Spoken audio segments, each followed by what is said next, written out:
In this video we're going to look at the 3 key rules for clipping quick draws outside. Inside we're used to our quick draws already being on the route before we start. Outside the lead climber is going to have to place them as they go. First rule is very simple, and that is that we need to make sure our quick draw is the right way up.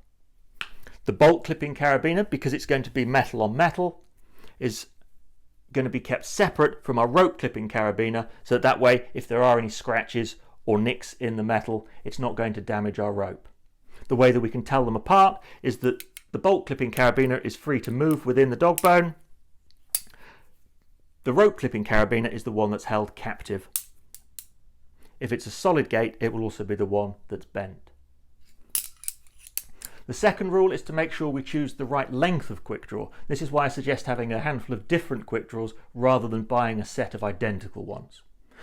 Outside, we're not going to have a completely smooth surface. We're going to have bits of rock sticking out, and what we don't want is for one of those bits of rock to catch and potentially undo our carabiner. So for example here, there's a chance that the bit of rock might actually catch on that gate and open it. So instead we would use a shorter quick draw to make sure that that can't happen.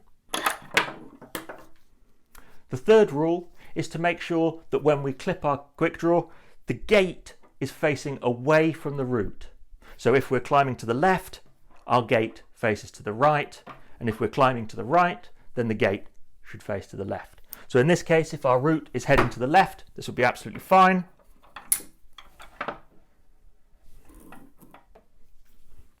Additionally, if the root goes completely vertical, then a common thing to do is to alternate which way the rope clipping carabiner faces.